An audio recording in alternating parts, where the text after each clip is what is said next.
Nathan hadn't felt the drift at first. It was subtle, like the way seasons change slowly, invisibly, until one day you wake up to frost on the grass and realize that summer is long gone. It had been years since he and Mark had first crossed paths in grade school, bonding over bruised knees and shared secrets. Growing up, they had stuck together through everything. Nathan always took pride in the fact that, whatever happened, Mark was his closest ally.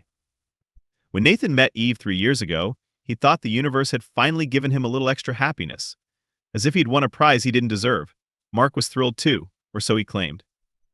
And as Nathan's relationship with Eve blossomed, Mark seemed content, always saying how lucky Nathan was to have found someone like her. But there was an energy he couldn't quite place in Mark's words sometimes, a veiled hint of something Nathan brushed off as his own insecurity. Now looking back, he could see all the small signs he'd ignored, each of them leading him toward this twisted revelation. It began with Eve's phone, left on their bed one Saturday afternoon when she stepped out to grab groceries. Nathan had just been putting some laundry away, going about his day, when a notification pinged, vibrating softly against the quilt. He didn't even mean to look, but the preview flashed up long enough for him to see a name Mark. The message was innocent enough, or at least it would have seemed that way a few weeks ago. Thanks for last night. Really needed that. Nathan stared, mind grappling to make sense of it. What could Mark possibly need last night that he couldn't get from a conversation with his oldest friend? It was unlike him to be vague, especially when their relationship had always been built on brutal honesty. When Eve came home, he didn't mention it. He told himself it was nothing, something he'd misconstrued, and he pushed it down, deciding he wouldn't let one text chip away at years of trust. Mark was practically his brother, and Eve, well, she was his other half.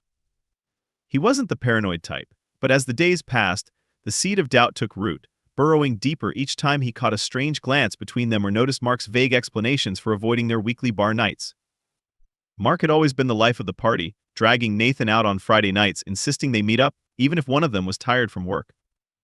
But suddenly he had other plans, or he'd say he wasn't feeling up to it, only for Nathan to learn from mutual friends that he'd been seen out with someone else entirely. It wasn't long before Nathan's irritation grew, a knot in his chest twisting tighter every time he tried to explain away another red flag. He could have sworn he saw Eve's demeanor shift too. She was more distant, often half-hearted in her affection, as if her mind wandered far beyond the walls of their apartment.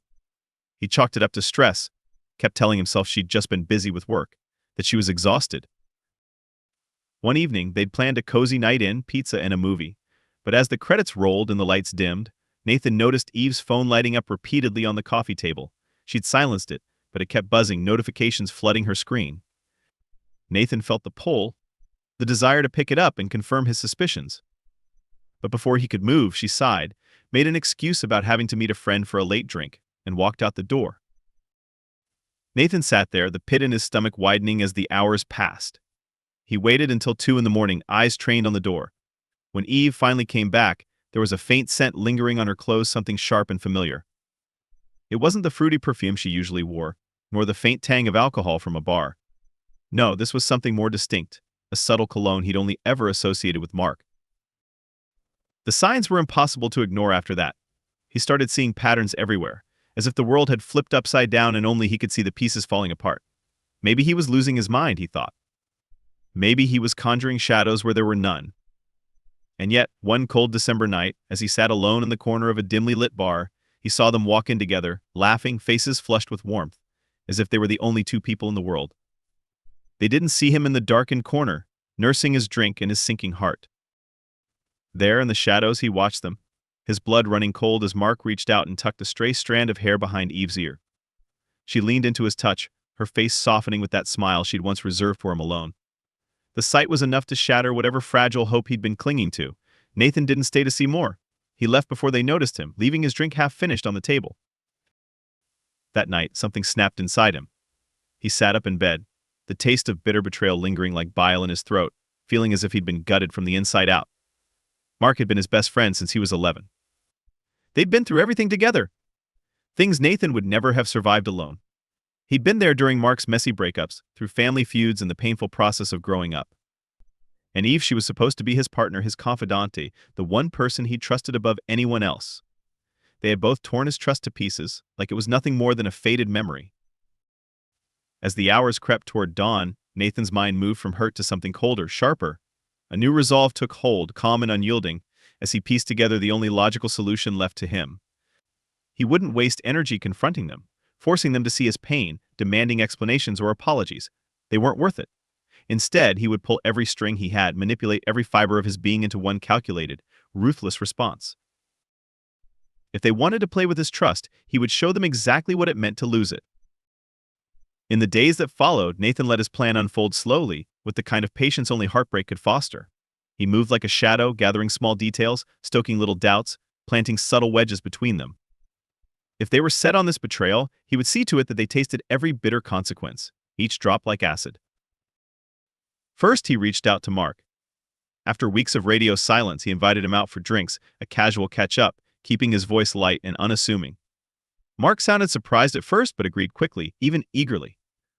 They met at their usual bar, a place packed with memories of college nights and bad decisions. Nathan ordered their usual, listened to Mark talk, watching him with a calculated mask of indifference. But it didn't take long for Mark to crack under Nathan's attention. Maybe it was guilt, or maybe the awareness that Nathan knew him too well.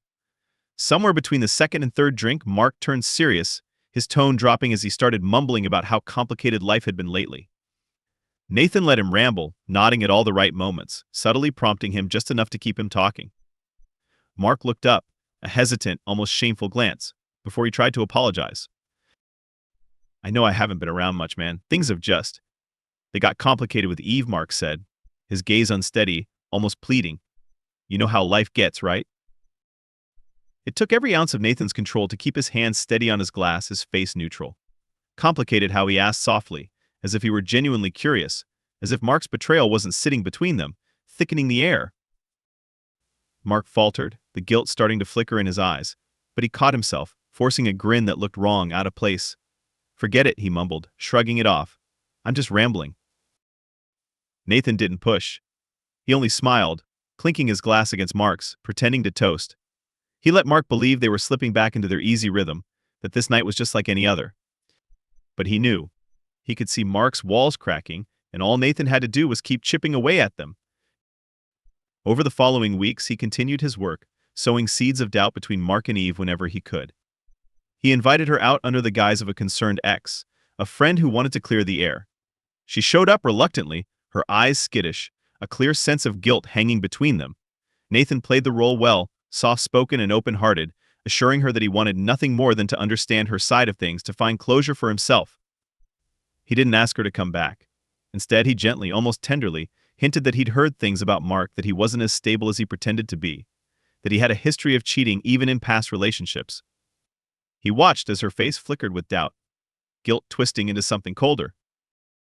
In the following days, Nathan became the sympathetic ear that Eve came to when Mark's temper flared. He fed her just enough, skillfully playing on Mark's insecurities, the ones he knew his old friend could never hide for long. Soon, Eve began to trust Nathan more than her own boyfriend, falling back into old habits, calling Nathan when Mark's jealousy and possessiveness reared up. Nathan's responses were carefully measured, supportive but not too eager, making her question whether leaving Nathan for Mark had been the right choice. And just as planned, the fracture started to grow, slowly but irreparably. One evening, Nathan arranged a casual dinner, inviting several mutual friends, knowing both Mark and Eve would show up. He orchestrated the seating so they'd be beside each other, then spent the evening with subtle provocations, laughing too long at Eve's jokes, meeting her eyes with a familiarity that drew a flicker of envy across Mark's face. By the end of the night, they were exchanging curt words over trivial things, their voices tense as they tried to hide their friction from the others. Nathan leaned back, a silent witness to the beautiful unraveling he'd set in motion. Within a few weeks, Eve and Mark's relationship was on the edge of collapse. Rumors began to float through their social circles, whispers that Mark wasn't as loyal as he seemed, that he'd pursued other women even while he was with Eve. Nathan had set the stage perfectly, weaving lies and half-truths into every conversation, ensuring that each one made its way back to them. The final blow came one rainy Friday night. Nathan arranged another casual meet-up with Mark, spinning a story about needing advice on a new job offer in another city. It was a lie, but he played his part well, letting Mark think he was coming to him for support, that their bond still meant something. Mark listened, wary but pleased, and as the evening wore on, Nathan slowly turned the conversation toward Eve. He suggested that maybe she'd been acting differently lately, that perhaps her sudden affection for Mark was hiding something else. He knew his words would spark the exact jealousy he intended. He saw it in Mark's face, the way his eyes darkened, the flicker of insecurity that always haunted him. Just as Nathan predicted, Mark's jealousy boiled over that very night. He confronted Eve, accusing her of hiding things, of still being hung up on Nathan. The fight that ensued was loud enough for the neighbors to hear. Friends texted Nathan about it, concerned, but he feigned ignorance, feigning surprise and even sympathy. When the shouting finally died down, and Mark stormed out of their apartment, Nathan's phone rang. It was Eve, her voice soft, trembling. She started to apologize, tripping over her words, barely coherent. Nathan let her talk, listened as she admitted that leaving him for Mark had been the worst mistake she'd ever made, that she felt trapped in a relationship twisted by lies and mistrust. But Nathan didn't offer her comfort, and he didn't tell her what she wanted to hear. Instead, he simply said, "You made your choice, Eve. Now you'll have to live with it." The silence on the other end was deafening. And then, with a soft click, she was gone. As for Mark, he never came to Nathan to confess his sins. The next day, word spread that they'd broken up, that Eve had left, and Mark, furious and embarrassed, started to distance himself from their social circle entirely. His confidence crumbled without Nathan to back him up, the steady friend who had always been his balance. Soon he was alone, his job and friendships slowly unraveling, each failure a reminder of the one betrayal that had shattered everything. Nathan took no joy in the aftermath, but he found a dark satisfaction in the silence. He hadn't raised his voice, hadn't thrown accusations or demanded explanations. He'd simply let them destroy themselves, each of their own lies catching fire, until they had nothing left but the ashes. The revenge had been quiet, unspoken, but it was the most complete closure he could have asked for. Months passed, and Nathan moved forward. He left the city, found a new job, and carved out a different life, one built on his own strength, rather than the friendships he'd once relied on. The memories lingered, yes, like old scars, but they no longer hurt. They were reminders of what he'd survived, what he'd learned. He walked away with a clear heart and the knowledge that he'd left nothing behind but the wreckage of their own making. And for Nathan, that was enough.